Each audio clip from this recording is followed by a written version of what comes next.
What is up? I'm Dr. Socks, And I'm Dr. Jones, and welcome to another episode of the Quarantine Snacks Podcast, aka QSP, where you come for the snacks. but you leave with some soul food. Today, we're going to discuss fixing racism in how many minutes, Jay? 30, 30 minutes. 30 minutes. About those things, Man, right? good luck. Good luck. How you holding up, brother? Man, I'm holding up, man. Everybody trying to fix racism in 30 minutes, man. And so with that, I'm very busy. Mm, I work within diversity and inclusion, as well as do the speaking and stuff through Live Mighty and Self Narrate and other things. But my 9 to 5 is diversity and inclusion. And mm, so right now, everyone is, for the past 2 weeks, whether it's been friends, family, coworkers, supervisors, bosses, CEOs, they've yeah, been reaching out, um, wanting to be allies or wanting to express how they've been in the process of being allies, but yeah. also several employees of my friends, people of color, you know, we've been all trying to figure out how to process this overwhelming wave of Mm, support, yeah, and yeah, ask and overwhelming asks to help make it better. So it's like, give us some ideas on how to help you all, and yeah.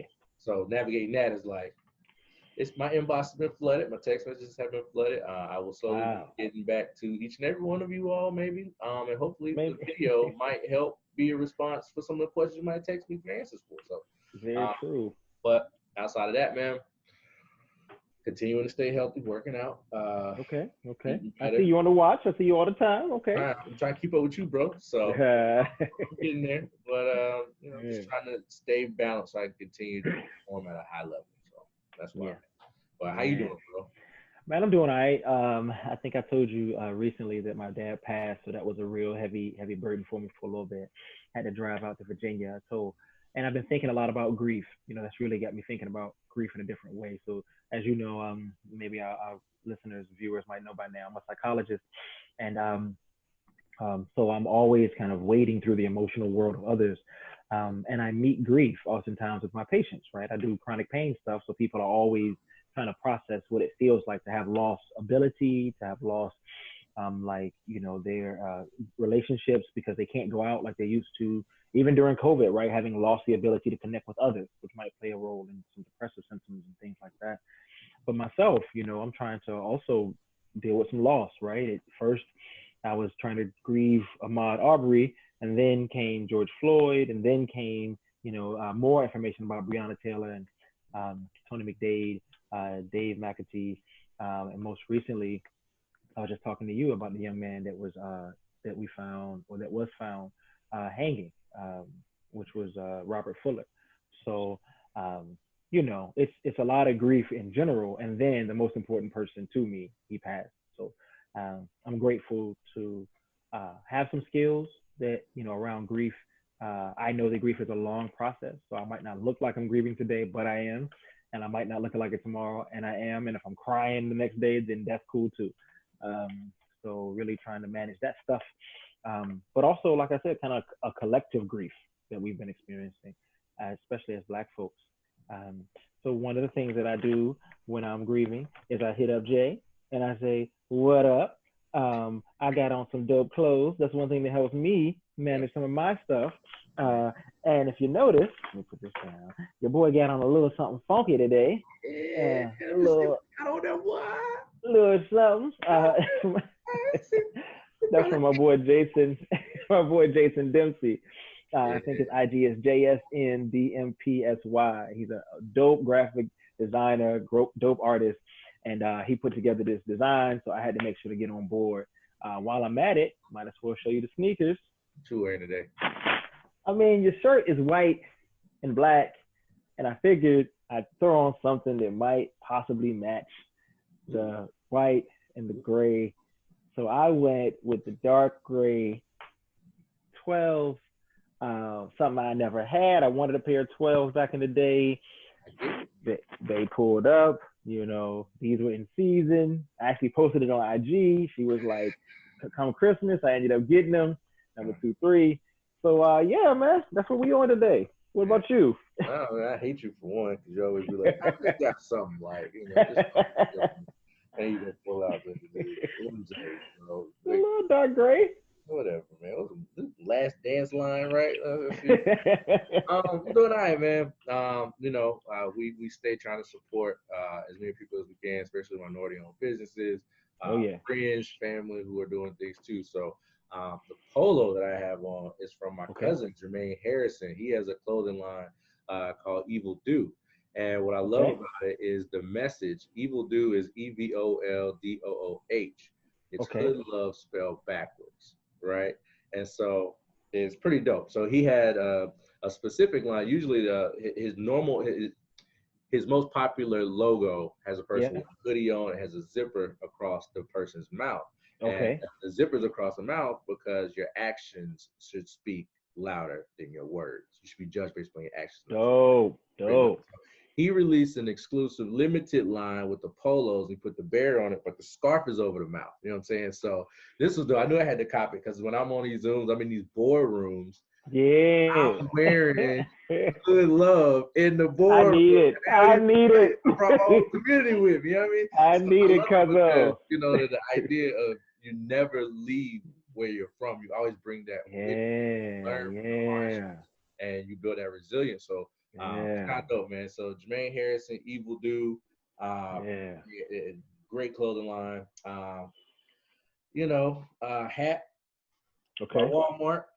Okay. But By I Walmart. represent my South Central Falcons, high Okay. school, first Okay. to fly, first Okay. graduating class in Winterville, North Carolina. You know what I'm saying? So I leave it to the front a little bit This so my guy. dirty birds can This see it. guy. And then, I got matched, something light. Don't What's really, up? Here I we got, go. Here I we don't go. know about these. I mean, these are sleepers, bro. So these are Dead sleepers. the LeBron James Elliott collaboration, the icons. And so, Okay. noted that they're known as the Coca-Colas, but black. Yeah. But what I like about them, bro, is they're translucent. So the material, whatever sock you wear, shows up through, right? So when I Oh. get your limited, edition Dr. Socks line that comes out, I can see it through the shoe. You know what I My mean? man. My man. Like this too, man. I can dress it up, have on a polo, have on some slacks.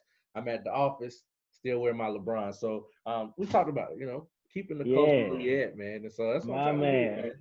My Yeah, man. man. Speaking of Doing something, trying to keep I'm with it. You talking about this light. It's heavy over there. Man, whatever. What you sipping on, Man. bro? So man, today, speaking of sipping, I am sipping on some agua. That's all I'm having today. I have been dehydrated with all the travel. Figured I'd have a little bit of agua today. Um, Additionally, I had a friend who likes the podcast. Thank you so much, Mai. And she sent me some snacks for our snack. Oh, So this is called, I'm not going to try to pronounce it because I'm going to destroy it, but it says it's a product of Thailand. These are crispy seaweed sriracha chili sauce flavor, delicious goodness from the sea. So I'm geeked about having some snacks. I'm really excited about that. And while we at it, I did forget to mention the Pan African design behind me. You see those socks? They're hanging. I don't know if you guys know, but Pan Africanism, all these colors, the red, black, and green, actually came from the Ethiopian flag. Other flags throughout that actually kind of represent the African diaspora. So other flags since then have actually adopted those colors, and of course, black folks, black, yellow, red, as well as the green, have adopted that as well as some of traditions. So I'm really excited to have those socks hanging behind me. Watch out for my line. Jay's gonna make me make one, so make sure that you keep your eyes open. Absolutely am. I absolutely am. It's coming. Yeah, you have no choice. You have no choice. I love it. Yeah, we like to diversify our snacks. We are Yeah. open opportunity snack eaters as long as Yes, you we are. with the cause of equity, inclusion, and liberty and justice that's inclusive of all. So For all. yeah, so good stuff, man. We Yes, will be sir. sponsored by somebody with some snacks. I am One as day. well. Drink your water, man. Okay. Okay. Try and stay hydrated. Outside of that, been doing a little bit of a fast, man. Been doing fasting in the morning, and Okay. only drinking liquid, so teas, black coffee. So where you at? No cream, no almond Oof. milk, nothing. Just Oof. straight black coffee, man. Oh. And Oh, my favorite mug from the Center for Civil and Human Rights out of Atlanta, Georgia. whoa. This is the mural that's inside of the Wow. actual Wow. That museum, is and funky. so they put it on a coffee mug. So if you ever get there, it's called, Wow. justice for everyone. And so um, Wow. like my coffee black and That's fire, brother. getting there. So it's helping. It's helping. But that's where we at, man. I hear you, bro. So I wanted to have you say a quick word, man, about what you do, right? I know you collect mugs, I know you collect sneakers. I know you wear hood love backwards on your polos. So obviously you're a fly guy. But what do you do in your daytime and how does that relate to what's going on today, man?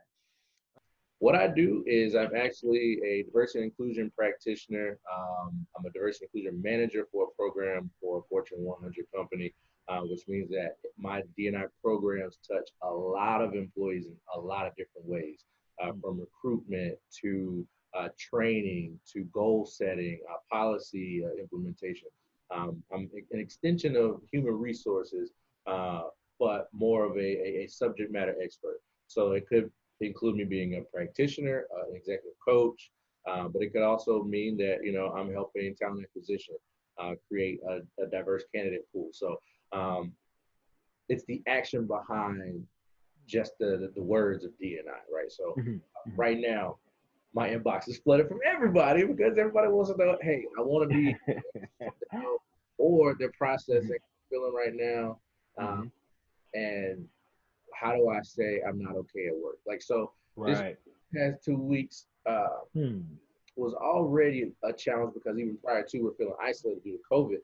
So Mhm, the inclusion side of the work that I do was I was being leaned on heavily for that, and now it's bringing it together: diversity and inclusion, mhm. understanding systemic racism, having the conversations at work, pushing leaders and to have that uncomfortable conversation and to Yeah. continue dialogue and to have Mm. that dialogue implement in the strategy and action. So, uh, boy, been working. I Wow. feel the most out. This is the hardest I've ever worked, and I'm Mm. glad that people are doing that. Yeah. But Yeah. comes at Sound like people at work think you are if I were at your job, I'd be like, that's that expert on black people over there. Is that how people see you? not just black people. Okay. I think to be honest, from any minority group, Hmm. uh, you tend to lean to D&I even naturally Yeah. when things go wrong in D&I. You know what I'm saying? So like until equity is there, until representation looks like what the world looks like, you're gonna continue to have these spaces and places where today I'm focusing on African American issues because that's Yeah. right and it's long overdue. Hmm. But I mean, prior to everything that was going on, we were still working with our African Yeah. American employees. I was still working with my community as well, but also trying to figure out how we implement change to support our LGBTQ plus community There you because go. this is Pride Month. So Facts. that kind of they in Man. solidarity they were like we'll Mm. have that conversation a little bit later. We'll figure Yeah. out, but we're in solidarity for saying this is the issue at hand. We want Hmm. to so yeah, Hmm. I say all that because it can also be, women in leadership, after you get to a Yeah. certain executive level, how do we show up in the boardroom? So Mm. it's a space of being a subject matter expert on being an ally and an advocate, in my Okay. opinion. Yeah, And man. a lot of times you find some may be heavy on the training side, and then Okay. some may be heavy on the execution side in terms of like policy change and things like that. But Hmm. if you can figure out a way to get a balance and be good at both, that's where you Yeah. can really drive change. So if I can create a space for understanding, for connection, for allyship, Yeah. for multicultural competence, and Hmm. then I can help implement that into action items, the things that can Yeah. be measurable and held accountable. There you go. That's And dope, man. It's important you say that stuff because especially right now, right? I mean, your job is extremely important. Not just with the protests throughout the world when it comes to Black Lives Mattering, but like you said, it's Pride Month, and lately I've been seeing a lot of posts about the trans community and how the trans community has been in some ways ostracized from the rest of the Black community. So there are posts when Breonna Taylor, right, her story kind of got lost between George and Ahmaud, and then what happens is people put voice to her case, and now we're seeing more and more about Brianna. And then as Rihanna gets some momentum, people like Tony McDade and other black trans people who have been murdered recently, some by the police officers and some not. Again, we don't want their stories to go lost. But that's really interesting, right? Being a black person, and I don't know about you, but the way I was raised, right, it was like my environment, at least the men in my world, were kind of homophobic. So some of those like layers of being black, especially being a black man, might include homophobia, might, and then you take one step further and you go, well, how do black people feel about trans folks? Like, what do we do with all this stuff we bring? And it sounds like you do an amazing job at your job, at your place of employment to figure out ways to have these conversations, bro. Yeah, and it's a lot. It's a constant space of self-reflection. When you talk about diversity and inclusion, and the reason why it's titled, how to fix racism in 30 minutes, it's jokingly placed that because Yeah. some people are looking to figure out how to fix, thousands of years of just systemic conditioning and oppression to fix something in 30 minutes. That's not the case. Bro. So, like, everybody is on, should be on a continued D&I journey, and not I don't even like saying D&I journey. You should be on a continued journey to be a better human being There we and go. take up space in the life that you have that builds and not breaks and tears down. There So you go. I'm Yeah. always looking, like you said, culturally, like what are things in the past that, I Mm, might have laughed at, and it didn't even feel right when I laughed at then, but culturally, mm. I felt like I was supposed to, or I'd be laughed at or picked on and ostracized. Yeah. So I Yeah. realized like some things you don't tolerate no more because you know better, so you do better. Um, Facts. and as we evolve culturally, maybe we'll get to a point where Hmm. blacks and whites and in America feel that there's equity there. But when you get to that Hmm. space, there's always going to be a marginalized population that is not being heard, that needs someone to speak up for their rights, for their ability to take up space. And so Yeah. you're always having to evolve. Like right now, it's race. It might be gender. It might Yeah. be, for our brothers and sisters in the trans community, like it, we will continue to see these things. So it's continued growth and educating Yeah. yourself on Yeah. what lens am I Mm, looking at this through? Is mm. this because of something I've been taught? And Yeah. if so, what are the actions that I can do to be a better ally for something? Yeah. How would I recognize my privilege? Because even like Hmm. that, like people don't, I Hmm. hear a lot. Well, black people, we don't have privilege like that. We have a lot of privilege, and We privilege is do. relative. So the fact that Yeah. I'm an able-bodied person. So Man. one of my privileges, man, I Hmm. have all my limbs. I don't have any, physical disabilities. Educated. Gender privilege. Yep. Yep. I'm a man, like you said. Even height, Yeah. like you see Yeah. those, most of them are above 6 feet. And True. why? We've been conditioned of what these things look like. So, but if I Facts. recognize that, I also know how I take up space and how Yeah. what I do impacts others. So Stimulus value. That's what we call that. Oh yeah. yeah, so it's like, if how can I make sure everyone has a seat at the table? That takes Yeah. a lot of work. It takes a lot of research. It takes a lot of books, a Hmm. lot of internet resources, and a lot of Yeah. listening to people's stories. So that's been, I think, my biggest help in making a positive impact within the diversity and inclusion. Yeah. I'm the storytelling guy. My Hmm. research is on storytelling for self-efficacy, personal hardness, community building. My nonprofit, co-founder, Self Narrate. All we do is help people develop this story. But I Yeah. have the chance to travel, help people develop and share. But I've grown because I've gotten to listen to thousands of stories and different Man. perspectives of people's Hmm. emotions, feelings, lived experiences, and Hmm. how they navigate through race, trauma, guilt, and it has Yeah. given me Yeah. the understanding that I'll never understand, but I Yeah. have to have the mindset to be constantly curious and seeking Yeah. understanding to form deeper Yeah, connections. Jay. So this is really great. It reminds me. I was thinking earlier, like why, you and I've had a connection for a long time, right? And interestingly, like even in our careers in some ways overlap in some really important ways. One of the things that came to mind was that you listen to people's stories, right? You have some type of weird inherent interest in people's stories, and Not that's a what I creepy do way. too. Not a creepy way, not a creepy way. But I just want to hear your story, right? So, I know, oh boy, put your hat down, Brent. but yeah, man, like I do the same, right? A lot of my work is listening to people's story. I think you help people develop their story.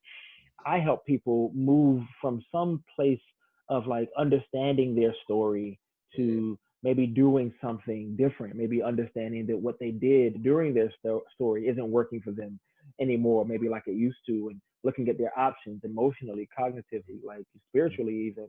Um, that's one place where we overlap. The other piece I thought about was like I try to help folks do some type of internal reflection, right, on who they are, and to your point, their stimulus value, what they bring, what they pull from others, right? right, right. What can they do differently in their relationships to get a different outcome? And that is like just a really pretty way of saying, uh, or at least again another interesting way of saying what you do in a lot of your work is really helping people develop their some type of insight and introspection, because the privileged don't have to think about that's one of the definitions I use of privilege. The privilege is the things you don't have to think about. Mhm. So, when I get up and walk to the refrigerator, I don't think about the fact that I was able to walk there. That's my privilege.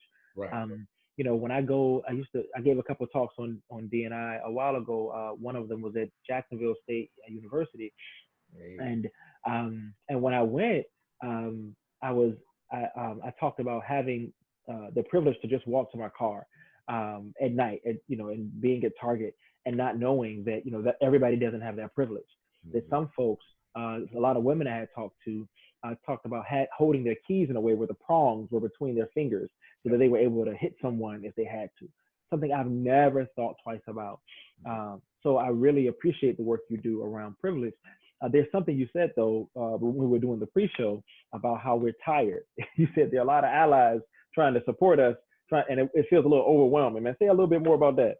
All right, yeah. No, you just turn the hat back around because this is how I'm really feeling. Whew, boy. Though I am appreciative of the over for one, I'm so grateful and it gives me hope that we're in the right path. Um, I've received from friends and family an overwhelming, and when I say family, not just black. I'm talking about overwhelming from people who aren't black. Uh, Hmm. Reception of check-ins. How you doing? I just want you to know I'm thinking about you, and I've Okay, seen them yeah. all, and I appreciate them all. But it's a lot of them, and when I say a lot, I'm not talking about 10 or 20. I'm talking about 20 and above in terms of emails, Instagrams, Facebooks, so any source where there's social media for you to reach out. And that's part of what being an ally for someone Yeah, is to let them know you're thinking about.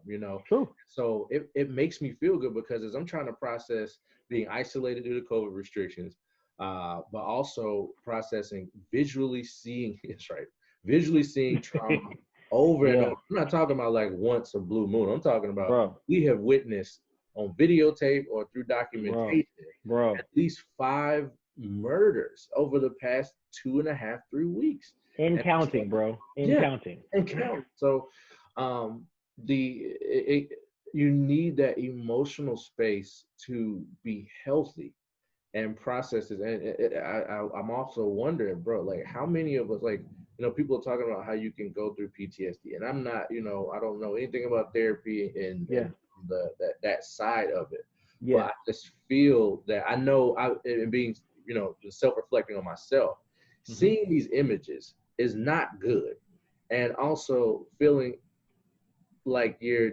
disconnected or almost Mm. numb from seeing a new one. That's not Yeah. healthy too. Like I shouldn't, like I feel weight and sick when I see these videos, but I feel like I Mm. have to watch it because I have to speak to it, given the nature Mm. of my job. I got to help somebody process through it. So it's like Yeah. I got to get the microwave, be in it, Whew. feel it. Now think about who needs what in this moment. Yeah. Whew. And so we have a little. For one, I got friends like you. Definitely looking for more resources on mental health and Black mental health, Yeah. because I'm realizing that you have to have balance to process this through in a healthy way. Very true. I don't think a lot of us have those resources. Again, recognizing my privilege, I still have a job during this recession and during this COVID stuff and Yeah. everything's Yeah. going on. Yeah. So I'm still able to pay my bills. Not everybody has that. I'm not hungry, So I'm wondering Hmm. how the layers add to someone who doesn't have resources right now, who lost their job right now, who Mm. are going through depression right now, and then they're also seeing all of these visuals. Oh yeah. And so Oh it's yeah. just tough, man. So, I say all that to provide perspective to our allies who are Hmm. reaching out and they may not have heard back from those who they are thinking about and caring about. Give us Yeah. some grace because right Hmm. now we're trying to figure it out. Everyone's Mm. going through their own journey right now. We have no clue where people are in the moment, but it's easy to touch and reach out to somebody without having to know any of that. So, That's true, man. That's true. I also I think so first of all, I wanted to echo your sentiments around um like this feels different. Even at the beginning, this felt really different. When I say the beginning, I mean when George Floyd when his murder was first. By the way, I make sure I use that language purposefully, right? Every time I talk about George Floyd, I'm very specific about how I talk about what happened to George Floyd and others like him, and not saying his death as if it were passive. So that seems really important to me. language, Um, thank you for that. Language is so important, man. But after following his murder, and it began this like snowball, I noticed of like popularity and more people talking about it. I noticed my white allies were going ham, and that was new for me. I'm used to seeing black folks upset and Yeah. angry about these things. But then I started, getting a text message here or there. I started seeing people post about allyship. I saw people completely checking out from their usual posts, and their stories were full of ways you can support things, documents that you can sign, emails that you can send. And then we started to see it, at least in my on my social media. It's like grew from Instagram to Facebook, and then I started to see it like nationally. I saw more and more protests. I was able to go to one, and then before long, I started to see it like internationally, which was like, what? Like The there are places, UK showed the up UK, everything. like Yeah. Yeah. Germany, like Bro, when you look at the analytics on our videos, you're gonna be like, they looking at us in Australia for help. thank you, Australia. Yeah, thank you. And what's interesting, right? We bring up Australia, and that's like a great segue to something else that's really important to me. So I've been thinking. So Australia also has a heinous history when it comes to the treatment of their Aboriginal population, right? And much like Americans and Native Americans, the way in which they were treated and have been treated since, we know that people in Australia struggle. The native people of Australia struggle. And so what I know is, or rather what I've read, is about how there's I can't remember the name of the day, but it's basically like an apology day where one day a year, Australia takes a moment to step back and apologize for the heinous crimes that have happened to the Aboriginals. Wow. And this is something I read years ago. Now there have been mixed reviews, right? I've read some stuff about how it is like a farce, and how some folks that are in that population, in the Aboriginal population, may not feel that that is enough, and it's not. However, at least there's some acknowledgement, which is step one of healing, I think. And I noticed that in all of the conversations I've been having about George Floyd and Black people, just being a Black person in America, the arguably the worst form of slavery that happened in the world was here in America, Chattel and slavery. Yeah. and we have yet to acknowledge the impact of that institution on the Black psyche, on the Black body, on the Black experience, right? And instead, what we've been told as Black people is, well, all lives matter is what we've been told, right? So now the entire world is kind of shaking around Black people, which is really awesome and special to me, and inspiring that there might be some change on the horizon.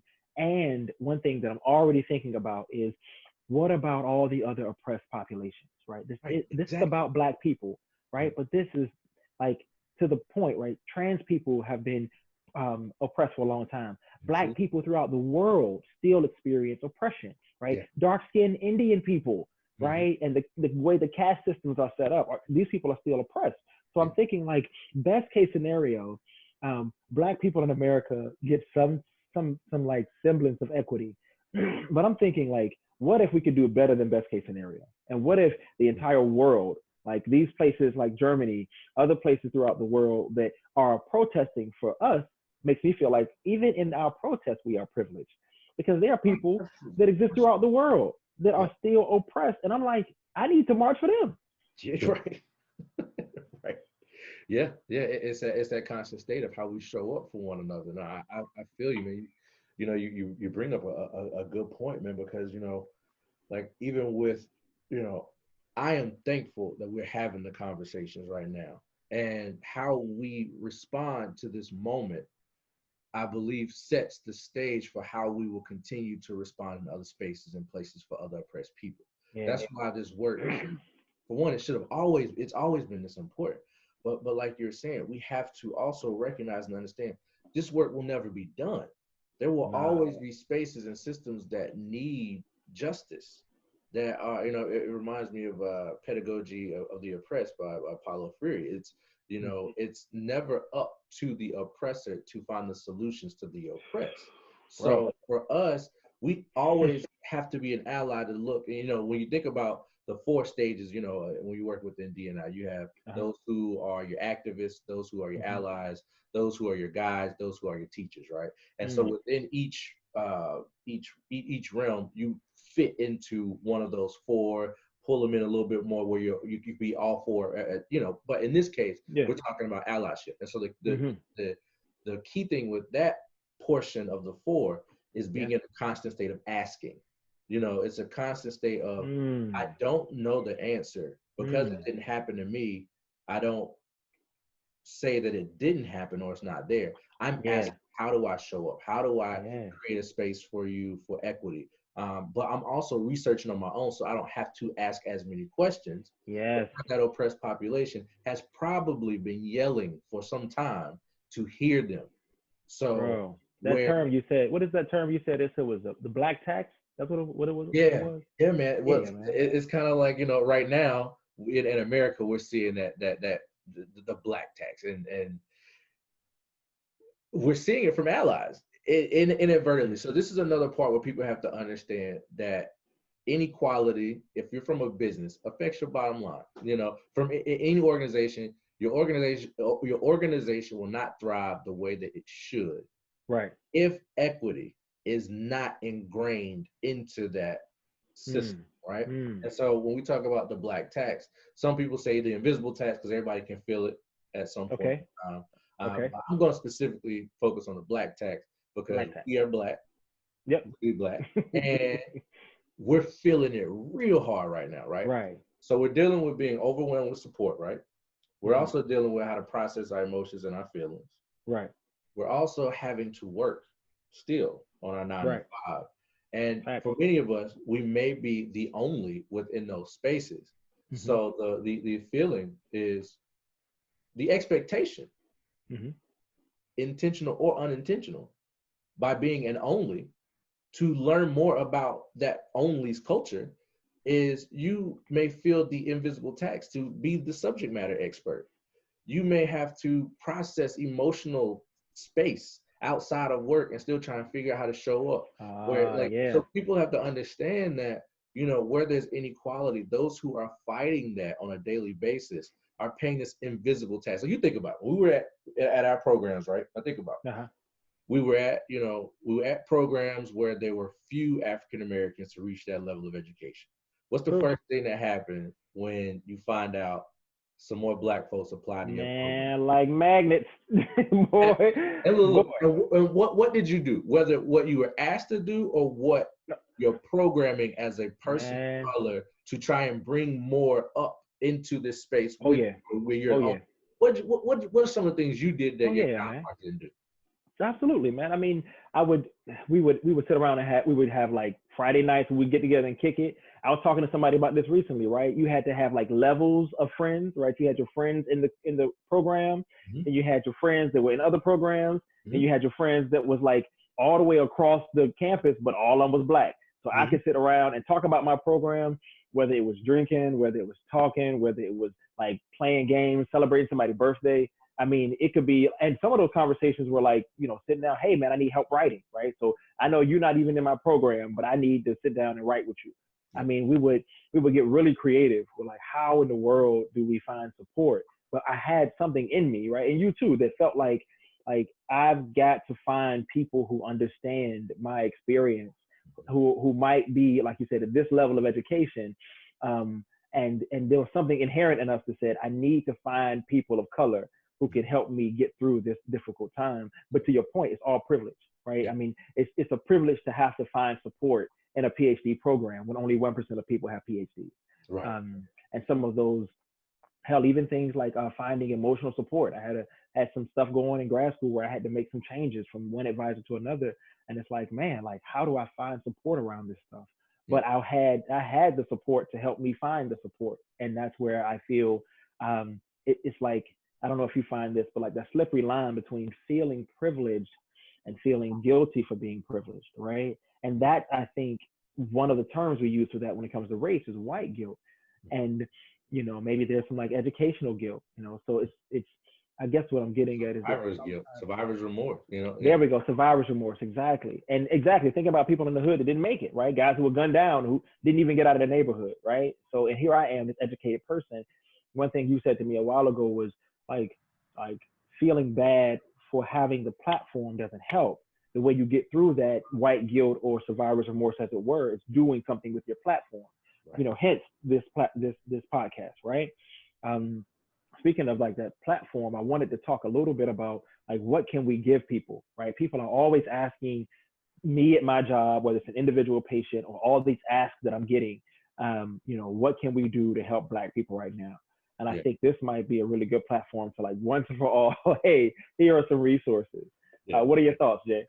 Well, one thing that I found has been very beneficial, we kind of spoken on the last podcast. Well, I'm gonna keep pushing it because even more resources have come out in this capacity, right? So a lot of folks, a lot of our white friends, white brothers and sisters, they're reaching out and they're trying to figure out how to have these types of conversations. They're processing through lived experiences. They're processing where they, how they grew up, what they were told, and navigating how to show up differently if the way they lived in the past didn't reflect their morals and ethics and values, right? Mm-hmm. So for me, when I would do D&I work with one of my best friends, Brandon Tell, through Self Narrate, Mm-hmm. there were certain topics where you pick and choose because you pick and choose who's going to be the lead facilitator there, because Mm-hmm. from a visual standpoint, seeing someone that can represent you in that process of navigating you can put yourself in that image, right? So that's Yeah, why we talk yeah. about how imagery is so important, right? So when we're talking about allies and specifically on racial issues, I would lean to Brandon to talk about his experience and want Yeah. to learn how to be a white ally. And he also recognized, he was speaking from a space of male privilege, white male privilege, but he talked as a white person about what it felt like, how he felt guilty and he wanted to do something, and Right. what can he do? And he created spaces in his places of influence to make more equitable opportunities. So, like for Mm-hmm. him, huge music guy, like he is the most knowledgeable person in music that I know, hands down, bro. Little known fact, he Dope. introduced me to Chance the Rapper. He knew before Acid Rap dropped. He was like, "Yo, this good." Whoa. He knew I liked Kanye at the time. Yeah, yeah, yeah. Knew the vibe I was on. He was like, "Yo, this is new kid. He's about to drop Acid Rap. He reminds me so much of Kanye, but there's a rawness about it. I just don't know." Mm. And that was during our first workshop, our first Yeah. project that evolved into Self Narrate. We just were talking, but he talked about, you know, in the spaces where I work in the music industry Yeah. locally, how do I use my platform? And so he talked about how his contribution as an ally was, I have to make sure representation is there. It can't just Yeah. be this part of Gainesville that shows up. It can't just be this genre of music that are at these events. I Yeah. have to set a goal that Yeah. representation will be there, whether it's the host, whether it's how we choose the group of people who choose and find local acts, that has to Yeah. be diverse. So he used his influence, and somebody saw a white person talk about their experience, and that helped them to process it too. The same way Black folks are looking to us as Black folks to see images of how you can process through right now Facts. in a Big healthy facts. space. It's like I can put myself into that Right. into that imagery. So the resources that I bring it back to the resources. Yeah. There are a lot of allyship resources right now, whether it's in book form or online. Okay. You can Google, how can I be a better ally as Okay. written by a white person? Okay. And you will How see, can I be, I'm listening, yep, a better ally? I like that. yep. Oh man, there's And a list, helpful.com, a guide to allyship. BuzzFeed has some stuff, Mashable. I mean, TED Talks. I mean, brother, you are absolutely right. There's plenty of information out here. so we have it. We have it there. That's a start. Educate yourself. Look at how what resources are out there, Yeah. and then think about your circles of influence and Your where you circle of can make influence. change. How Yeah. can you make where you are more representative of the world you want to be a part of? And Yeah. hopefully that's a more equitable one, because if it's not, you're probably going to be in for a long, uncomfortable ride because Man, you they are think. right. Yeah, man, there's this campaign right now. So interestingly enough, I watched Dave Chappelle's special last night. He was, I Ooh, mean, boy, didn't I mean, genius. yes. Uh, what can I say? I mean, just a genius. And talked a lot about his experience. That might be one place to start as an ally. Watch 8 minutes and 46 seconds. See that. But Yeah. buckle up. Okay, yeah. Buckle up. It is Dave Chappelle. And It's so Dave, and he's raw as ever, boy. but you need that authenticity, some of that raw Yeah. emotion, because Mhm. he spoke to the spirit of how we Bro, just feel right now, just so man, deep down emotionally to the point where it's like we're only asking for equity. Like, equity, why are we like the we're not asking for more than, we're asking for bro. equal. Yeah. It shouldn't be this big of a fight. And I think that like, unfortunately, I'm not even sure we're even asking for equity yet. Like Dr. King, what he was asking for was civil rights, right? Mm, And I think that to very good. not be killed by a police officer, I'm not even sure that kind of like goes into equity yet. That's just like treat me like a human, Yeah. right? Just treat me like a human. Like you may not be paying me the same that you're paying other people in the workplace. I may not get the promotions that I'm due. I may not have the same opportunities. I may not have the same education opportunities or same SES, but at least don't kill me on the side of the street, right? For Yeah. fun, because you can. But we'll get to that. That's a separate episode, Jay. Man, Around equity. that's deep, man. It's like we're trying to, God, the way you just put that imagery out there, it's like, yeah, we're still trying to uh, express that we are a whole human. Just people, not 3/5. We're not that, 4/5 of whatever. We Yeah, whole human being. We bro, are people. We I'm a aren't person. cattle. We aren't Right. property. Mm, Which, going back to language and why it's so important, to exactly. So I treat. mentioned Dave Chappelle, bro, because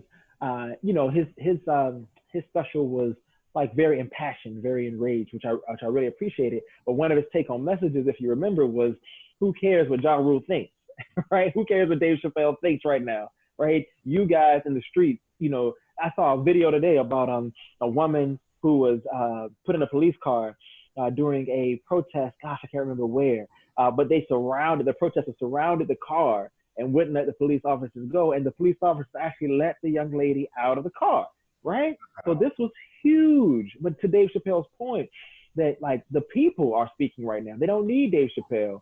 And then I turn on my phone and I go to Google and I see that there's this I Take Responsibility ad campaign. Now I'm all for it. It's some white folks who are out there. They're famous folks, a lot of different celebrities, and they're saying I take personal responsibility for my role in oppression. I will have uncomfortable conversations with my family members. In other words, I will do what Jaren's telling me that I should do as an ally. I mean, and I thought, what an interesting dichotomy between Dave Chappelle, this icon, this black man who has said, you don't need my voice. And then for these white folks to, again, maybe the timing is just interesting, but for these white folks to say, I will start to take responsibility. And these conversations that I have been a part of in the past, these conversations I am now no longer going to stand for. I'm not going to laugh at jokes that aren't funny just because it keeps me feeling comfortable. And that to me not only challenges, again, I'm trying to be a teacher and a student in this regard, right? Not only challenges what white folks are doing to ally with black folks, it challenges what I was raised when it comes to my reaction to people who are gay, people in the LGBTQ plus population. You know, as a therapist, I've learned a lot, and so my perspective has changed. But I wasn't raised with the best habits, especially around sexuality, especially toxic masculinity, and around alternate sexuality, actually also different identifications. So I found myself like wrestling with that as well. Like, what are ways in which I can show up better? I can be a better ally for and do the same things that these white celebrities are taking responsibility for. Yeah. This can be an awesome experience if we let it. It can be really awesome if we let it. And it's going to be challenging, but it has to be. It's like, on the other side of your comfort zone is progress. It's kind of like what, it's goal setting. If you're always passive to the thing you have to do to get where you want to go, yeah, you're never going to get there. And we talk about one of the things I always say, and I pull it from Les Brown, one of the motivational speakers I listen to and pull from a lot. He said, it's not that we set the goal too high, it's that we set the the goal low, and we hit it on target. So if the goal is to say everyone has a seat at the table, and we will do whatever we need to do, have the conversations that we need to have, be an active participant in making sure that seat is set, that there is a table there, that everyone is present and representative, and not just say, we can make it better for this one group, or after that's or I'm willing to think about it, I'm willing to just do this part that's comfortable, but set that high goal, set the high goal, go for it, because you get to project what the end result is. And it also helps you to find the opportunities to get there. You bring up a good point. It's probably a good segue too. We talk about resources for our white brothers and sisters who want to be allies. I did want to speak to what our organizations can do from a Black perspective. A lot of people are being asked, hey, I want you to sit on this strategic team, this leadership team. I want you to sit on this project, this response. We want to figure out ways to help, and want you to give us some possible solutions, right? Yeah. So a lot of us right now are like, okay, first off, you never gave me this opportunity. Thank you, because my hand has been raised. But now it's like, okay, how do I make sure I'm giving the right advice that's beneficial? So we got people to understand and recognize that we still are working on people hearing us. But now is the feet, the leg work, the constant leg work behind the movement that gets us to progress. So I did want to share a few things in thinking about how this fits within our circles of influence, right? So at work, if people are asking you as a Black person, how do I make this better for a Black, for our other Black employees? For one, making sure that leadership has a strong understanding that, multicultural competence, an understanding of what it means to listen to others, to know how your actions and how you show up influences people who are different from you is very important. So if businesses want to do a better job, education and training, if not mandatory would be best case scenario, mandatory D&I training ingrained in the employee experience, but also talent acquisition. So are you having what's called representative slates? So representative slates means that if you put out a job application, is it representative of our diverse workforce when you go through the interview process? And if you mandate that, you say, if you haven't interviewed a person of color, if you haven't interviewed a woman, before you made this decision to pick anybody, you can't make that decision yet. You got to keep looking in the talent pool. So that might be something. Now, some may say, well, there aren't that many Black men in counseling services, right? So Mm-hmm. then you Mm-hmm. can also say, okay, so that sounds like a pipeline issue. So Mm. can I work with, different parts within the business? How are we supporting nonprofits? How are we supporting Yeah. education? So now another new thing that you could possibly do is, Mm-hmm. am I giving to spaces that create opportunities of exposure to to therapists, to inner city youth? So now There you go. Yeah. it might not happen this year, but you're saying, I recognize there aren't enough to fill this talent pool. So we're going to help create equity where Man. in the future they will be Yeah. able to apply for these roles. It's not Yeah. we're asking for things to Mm. immediately be fixed right now, because in some Right. spaces that's impossible. But if you plant the seed now, it will grow in time. But it's another thing to think about. Yeah, Jay, that's genius. I think I talked to I was sitting I talked to I wish I talked to him. I was looking at Trevor Noah talk to Joe Biden, and one thing he I gotta said, look at it, man, it was good. It was good, but like I said, we'll talk about Joe later. But Uncle Joe, what he said was the first thing he said when he was asked about how to bring about changes in systemic racism in the United States of America was the first line was, "It will take time." And I appreciate that because, as he said on his platform, defunding the police might not be his jam. And I think that it might work, but again, I'm no politician.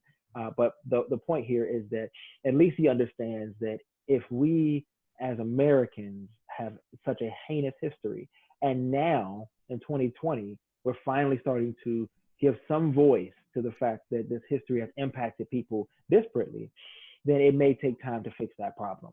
Um, yeah. and to your point, it may be a process, one that takes some time and effort. And I love the idea of organizations starting to invest, as it were, like investing in the next Obama. If you're in the business of hiring the next president, or investing in the next Dr. Jones or Dr. Satz, right? If we're not doing something with organizations that create psychologists of color, then of course they won't be one in the pool in the years to come. I think that's absolutely imperative, man. The other thing I wanted to say really quick about allyship is that everybody has a platform. This is something you mentioned before about like being black and realizing that I have privilege. Um, an old supervisor said to me that people most identify with the parts of their identity that are injured the most. Mm, So people identify most with the parts of them that they are injured the most. And that's maybe a part of why I identify most as a black man. Why someone who might have 20 different parts of their identity, but might have the most harm in their sexuality, might identify as a gay woman.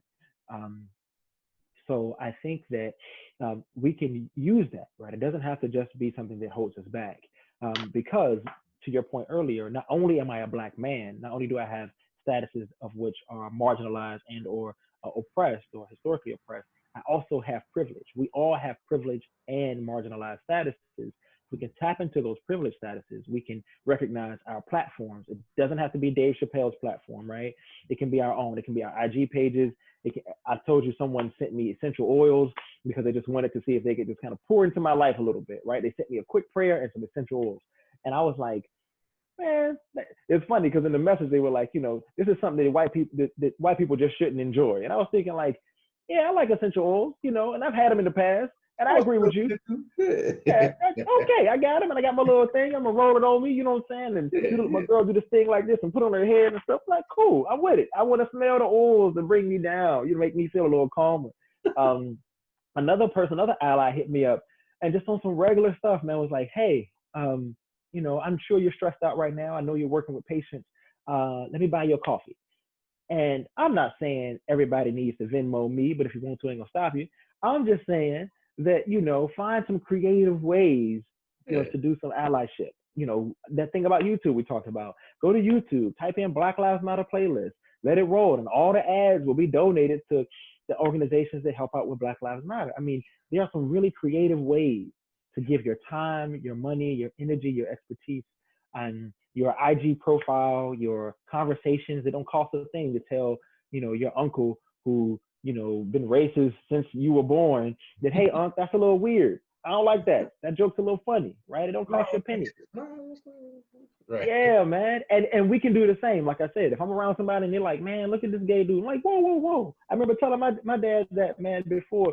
I was like, people don't really say the F word no more. They don't talk about gay people like that no more. That ain't cool. You know? And And if I have the opportunity to explain why. absolutely, and like what you just did too, you explained it so succinct. But what you did is you saw the action, you stopped the action, and then you provided some sort of historical context and why that action is wrong.